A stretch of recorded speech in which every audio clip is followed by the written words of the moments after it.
The room was electric, a storm of murmurs and shutter clicks that bounced off the high, austere walls of the congressional hearing chamber. Every eye was fixed on the podium, every hand hovering over a phone, poised to capture history in a single frame.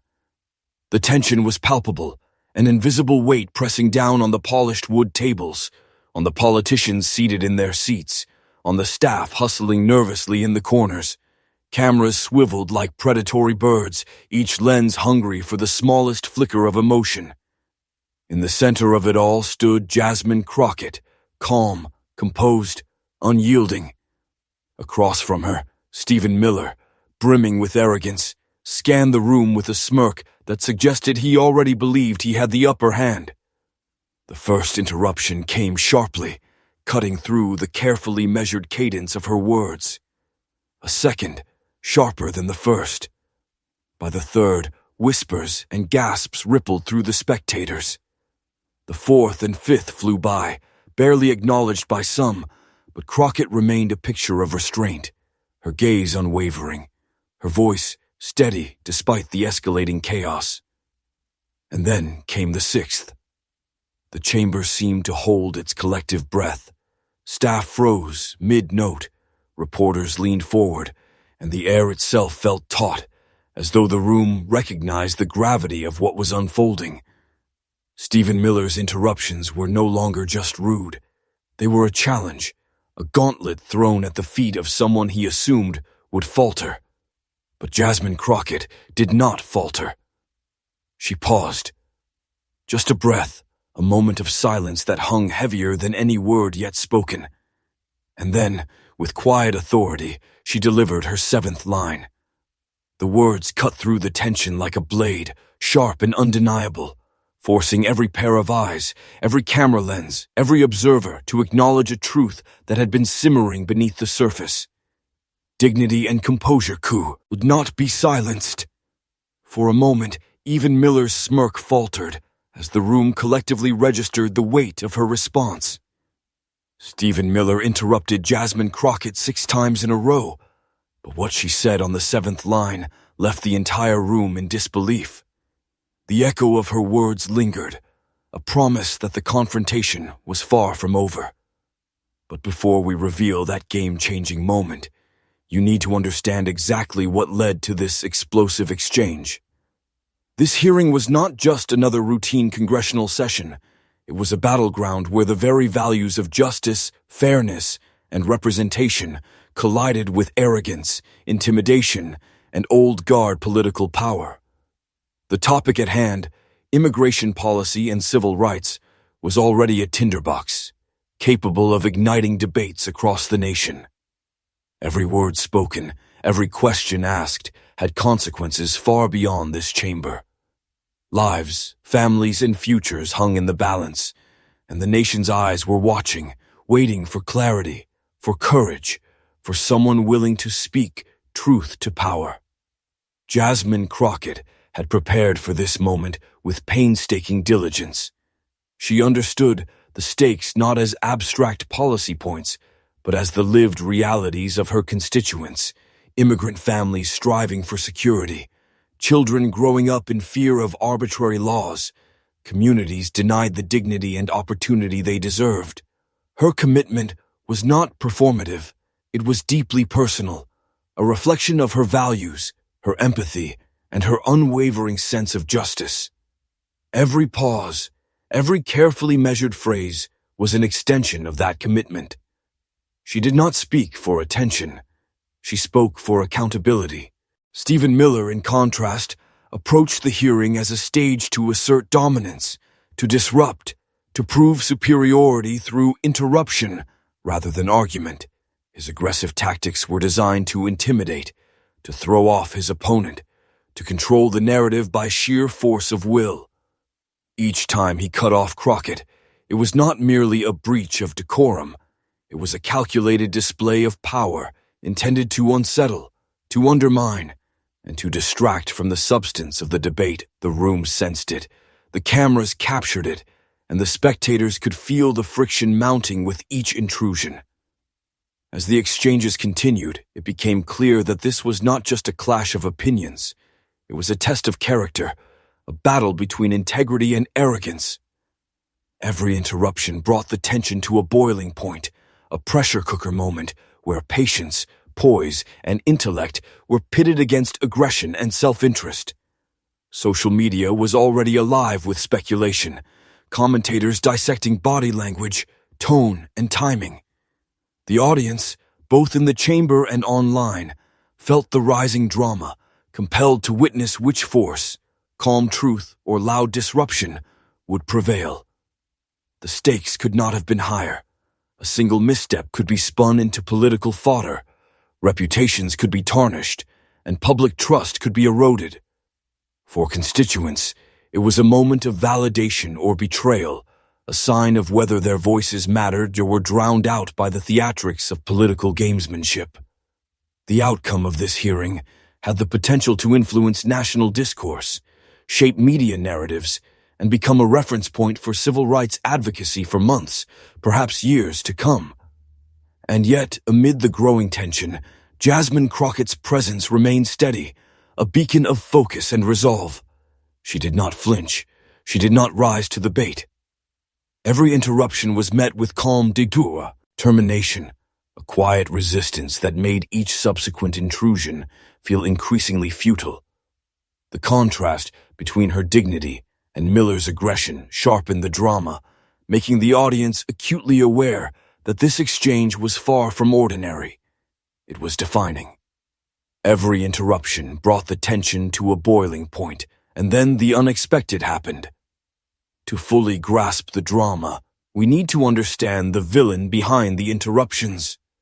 Stephen Miller's name has long been synonymous with controversy, confrontation, and an almost theatrical display of political bravado. From the earliest stages of his career, he cultivated a reputation for being unflinchingly aggressive, a master of rhetoric whose sharp words often overshadowed the substance of the policies he promoted. Colleagues and adversaries alike recall moments where Miller's voice cut through debate like a blade, leaving little room for dialogue and even less for compromise.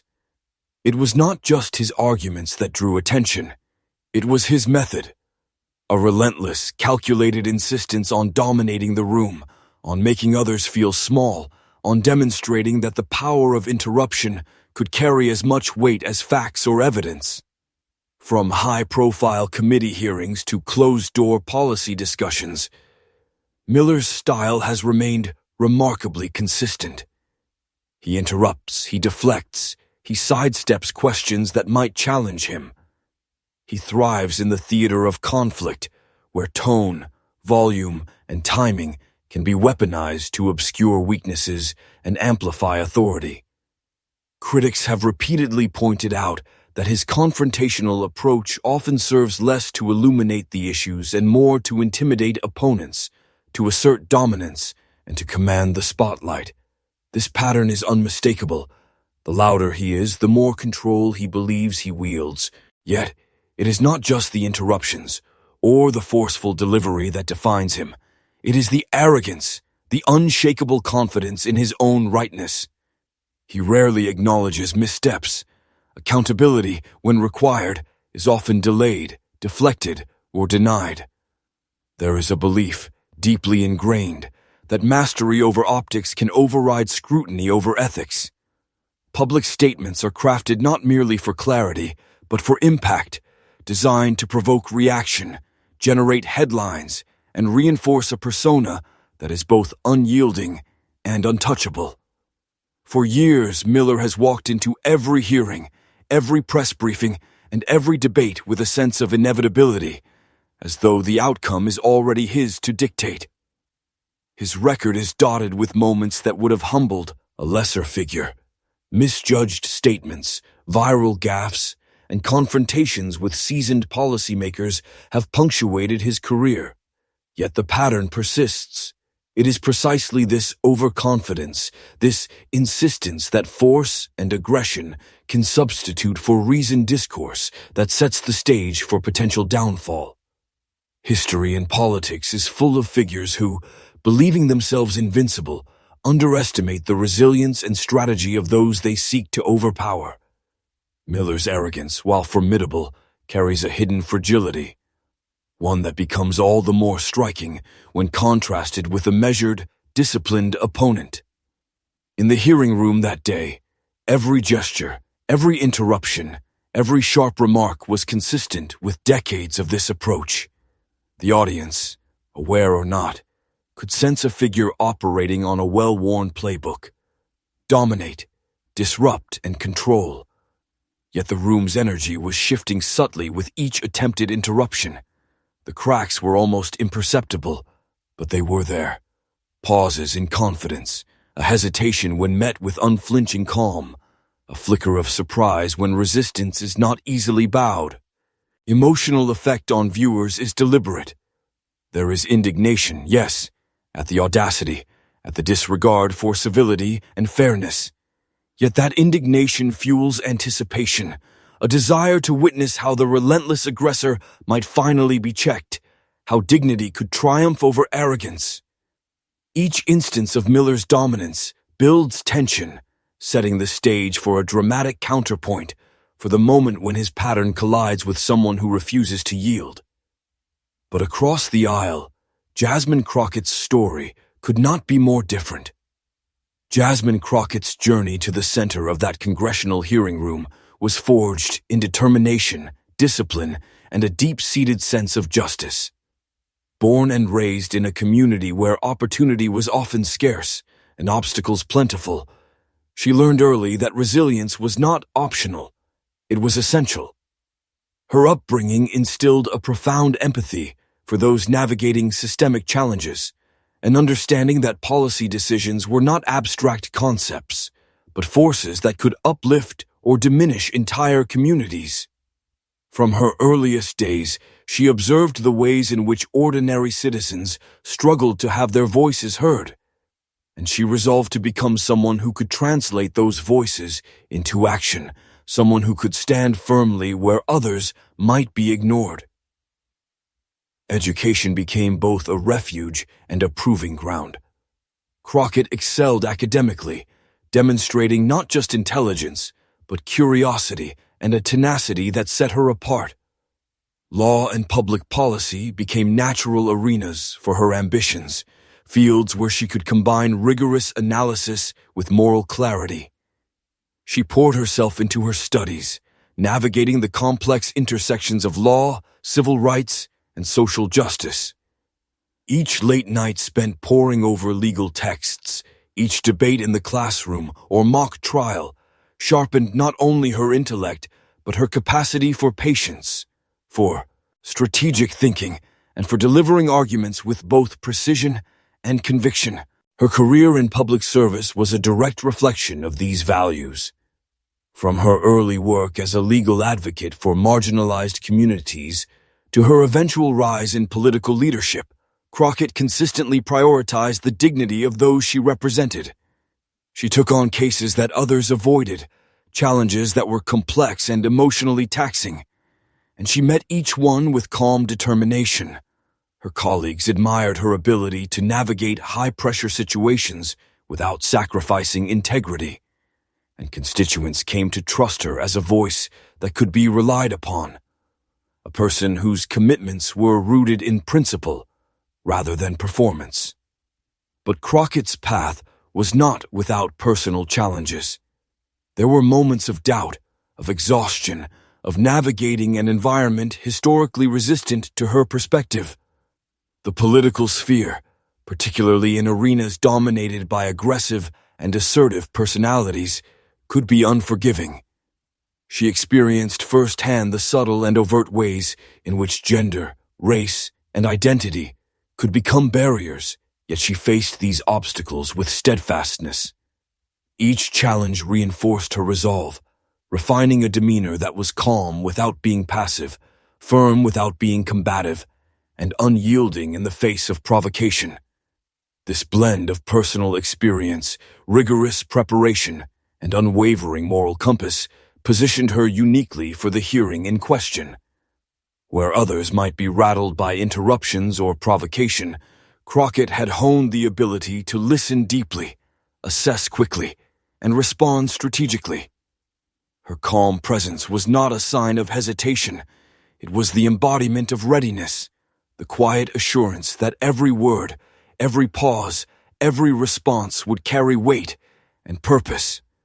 She understood that composure itself could become a weapon, that dignity could cut through aggression more sharply than anger ever could. The contrast, too, would not be more striking. While her opponent relied on volume, interruption, and intimidation, Crockett's arsenal was patience, preparation, and an unshakable commitment to truth. Her life had been a series of lessons in resilience, a training ground for moments exactly like this. And as the cameras focused, the room held its breath, and the audience waited, it was clear that Crockett was not merely participating in a debate. She was poised to turn it into a defining moment of principle, a demonstration of what steadfast courage could achieve when confronted with relentless arrogance. And then the confrontation began. Every interruption escalated the tension. The hearing began with measured civility. At first, the questions and answers flowed like any other session, polite, procedural, almost predictable. Then Stephen Miller leaned forward, a slight smirk tugging at the corner of his mouth, and cut her off. One interruption. Quick, sharp, calculated. The room barely reacted, though a few pens froze mid-note and a camera lens clicked in rapid succession. Crockett paused, acknowledged the intrusion with a calm nod, and resumed her point. Her voice was steady, her composure unbroken, a quiet challenge that said, without words, "Try again." He did. The second interruption came faster, sharper, more pointed. "Excuse me," he snapped, as if the room itself should bend to his authority. Spectators exchanged glances. Murmurs rippled like an invisible current. Some whispered, "Is he really doing this again?" The tension thickened. Crockett's eyes never wavered. She let him speak, then returned to her argument with precision, reclaiming the narrative with surgical clarity. Viewers watching live tweeted their shock. Comments flooded social media.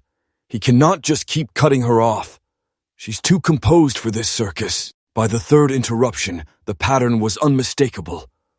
Miller's body leaned aggressively toward her, hand gesturing impatiently, voice rising just enough to dominate the air. He sought control, sought to unsettle her, sought a reaction. Crockett's response remained a study in patience. Her hands rested calmly on the table, her eyes steady, her tone deliberate. The contrast was striking. Arrogance against dignity, volume against reason. Every pause she took stretched the suspense, forcing the audience, both in the room and online, to lean in, to anticipate what would happen next. Interruptions 4 and 5 escalated. The smirk began to falter. Fingers tapped against the table, eyes darted. Spectators gasped at the audacity, at the sheer audacious repetition. Social media erupted. "This is unbelievable. She's letting him dig his own hole." Crockett's composure magnified his frustration. Every attempt to assert dominance only highlighted his inability to control the exchange. The cameras caught every micro-expression, the tightening of his jaw, the slight narrowing of eyes, the subtle exhale of tension that betrayed growing impatience. The sixth interruption pushed the room to a fever pitch, not just a gasp now, but an audible collective intake of breath. Pen scribbles paused, phones hovered, every lens captured the tension like a live wire. Miller's voice, once confident and commanding, carried the strain of repeated failure to provoke her. Crockett's calm response became almost magnetic, drawing attention, admiration, and anticipation. Comments on social media multiplied. "She's unshakable. Wait for it. Wait for the 7th line." The audience sensed that something monumental was building, and the suspense was suffocating. Every interruption had been a drumbeat, each more forceful than the last, each designed to fracture her composure. Yet she remained poised, Silence between the sixth and seventh moments hung thickly, a taut string ready to snap. The viewers, the spectators, the room itself all waited, but no one expected what she would say on the seventh try. Then came the moment that changed everything. The room held its breath. 6 interruptions had passed, each more jarring than the last, each designed to break her focus, each meant to destabilize her authority. And yet, Jasmine Crockett had not wavered. She had let him speak, had absorbed the volume, the arrogance, the raw force of Stephen Miller's repeated attempts to dominate. Now, a seventh moment had arrived, a pause pregnant with anticipation, silence thick enough to feel like a living presence. Cameras zoomed in, microphones hovered, and the spectators leaned forward, as if drawn by an invisible magnet. Her eyes scanned the room briefly, taking in the muted gasps, the murmurs from staff, the wide-eyed reactions of her colleagues, and the flash of cameras capturing every micro-expression. She inhaled slowly, a deliberate, measured intake that stretched the suspense to its limit. And then she spoke. Not a word more, not a syllable less than necessary. The cadence was precise, the tone calm, yet resolute, the weight of every word carrying conviction, history, and authority. Her seventh line was not merely a rebuttal. It was a declaration, a manifesto of composure and integrity in the face of relentless aggression. "What you fail to understand," she began, her voice unwavering, "is that truth cannot be shouted down, dignity cannot be interrupted, and justice cannot be delayed by your impatience." She paused for a heartbeat, letting the weight of her words settle over the chamber. The silence was electric. Miller, caught mid-gesture, blinked rapidly, momentarily unmoored. His usual smirk faltered, and for a fleeting instant, the air of invincibility that had defined him seemed to dissipate. The room registered it instantly. The gasps were audible. Someone whispered behind a microphone, a soft exhale that could barely carry above the silence. Social media exploded in real time. Viewers watching live tweeted their astonishment. "Did she just do that?"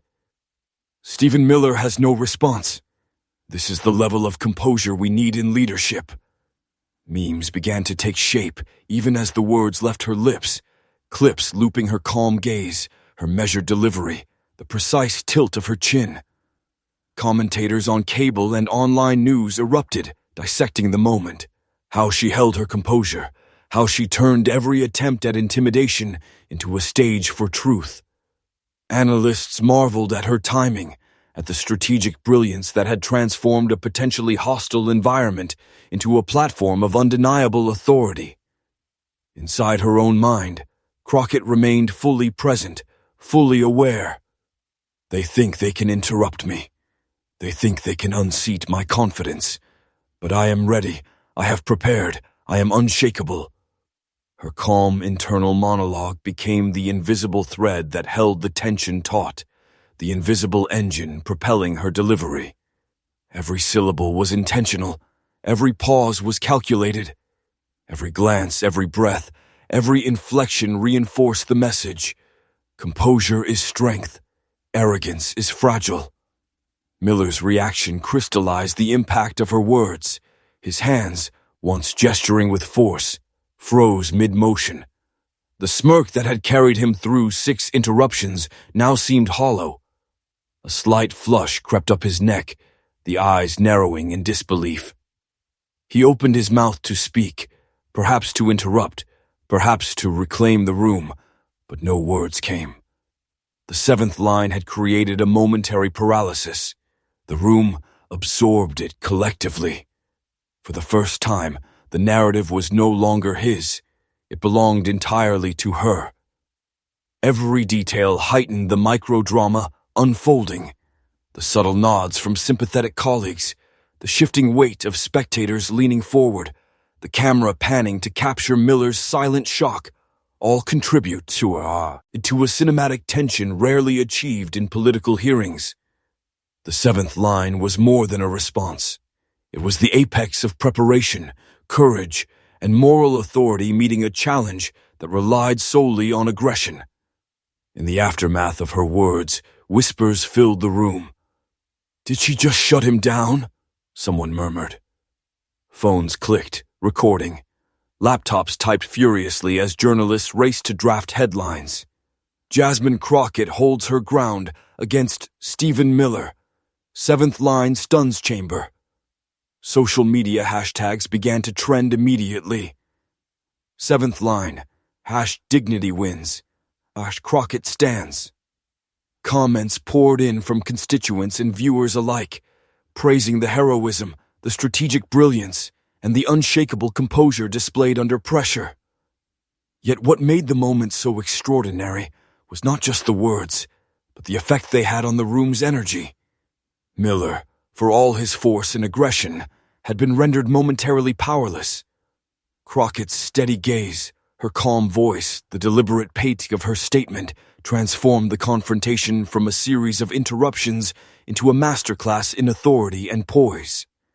The tension did not dissipate immediately.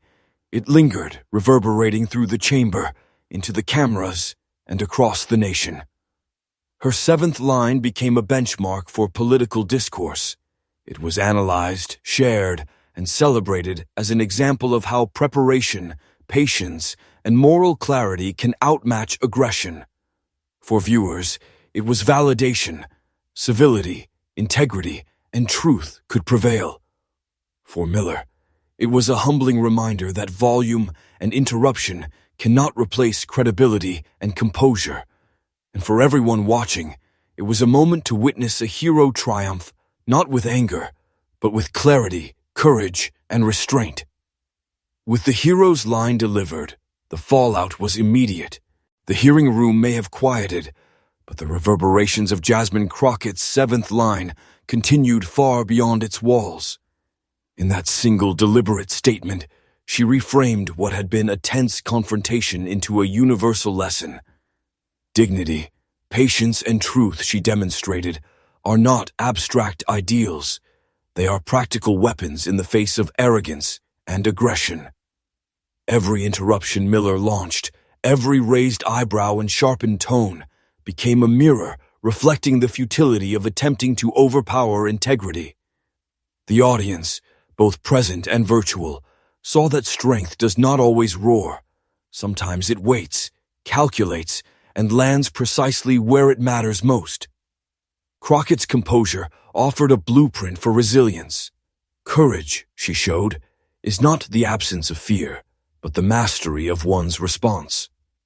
Even when surrounded by hostile energy, she maintained clarity, refusing to trade principle for reaction. This was a victory that transcended political lines, a call to all who feel silenced, overlooked, or intimidated. It validated those who practice restraint, those who believe that measured responses can shift conversations and reshape power dynamics.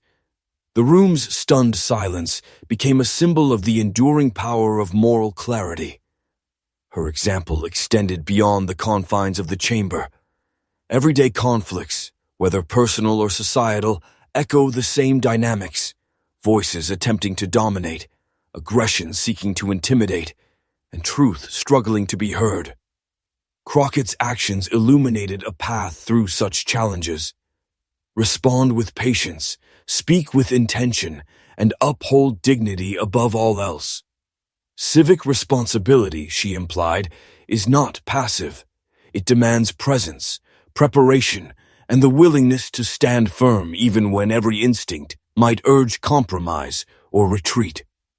The emotional resonance of her seventh line reinforced the transformative potent well of individual action. Citizens, activists, students, and public servants alike witnessed a living lesson. One person's courage can influence countless others, shaping discussions, policies, and social expectations. Each retweet, comment, and replay was not merely validation, but an amplification of her ethos, a reminder that integrity multiplied through engagement, becomes a force that cannot be ignored. In essence, Crockett's triumph was more than a single moment. It was a demonstration that patience paired with conviction outlasts bluster, and clarity eclipses chaos. It reminded viewers that true leadership is rooted in understanding, moral courage, and unshakable composure. The applause, viral clips, and hashtags all carried the same message. Arrogance may disrupt temporarily, but virtue persists, and those who cultivate it inspire communities to rise alongside them. For the audience, the lesson was both immediate and lasting. Adopt calm strength in the face of provocation, uphold truth even when challenged, and recognize that dignity is not a passive shield, but an active form of power. Crockett's response illustrated that justice is not simply a policy goal, but a daily practice, one that begins with courage, patience, and clarity in every interaction, conversation, and decision. As the nation watched, learned, and reflected, the clarity of this confrontation became a guidepost. Moments of tension, however intense, can be transformed into enduring lessons of ethical leadership. The audience was left not only inspired, but equipped, encouraged to emulate her composure, and to recognize that their own voices, when grounded in truth and dignity, have the power to reverberate far beyond their immediate sphere. The moral was unmistakable. Confrontation is inevitable, but how we respond defines both our character and our legacy. Calm, courageous, and principled action, in Crockett proved, always outlasts aggression and wins the long game. Jasmine Crockett's seventh line was more than a rebuttal. It was a triumph of dignity over disruption, principle over provocation. The room may have been stunned, but the nation watched, learned, and applauded the courage that refused to be silenced. In that moment, viewers everywhere were reminded that calm, deliberate, and principled action can transform conflict into clarity, fear into empowerment, and challenge into opportunity. Her victory stands as a beacon for anyone navigating confrontation, whether in politics, community spaces, or personal life. It reinforces the enduring truth that patience, preparation, and moral conviction are not just ideals, but tools of influence, capable of turning tension into transformation. By observing her composure, the audience learns a practical lesson. Speaking with integrity and holding fast to one's principles resonates far beyond the immediate moment. Now, the power of this story depends on you. Share it widely, engage in discussions that matter, and participate in shaping conversations rooted in justice and dignity. Subscribe to follow more moments that celebrate courage, resilience, and ethical leadership.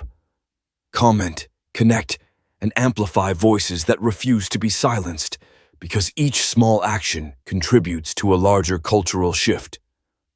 The room may have been stunned, but the nation watched, learned, and applauded the courage that refused to be silenced. Remember this scene, not just as a viral moment, but as a reminder that dignity, clarity, and unwavering resolve can change the course of dialogue, influence policy, and inspire generations. The seventh line was spoken. Its lessons are now ours to carry forward.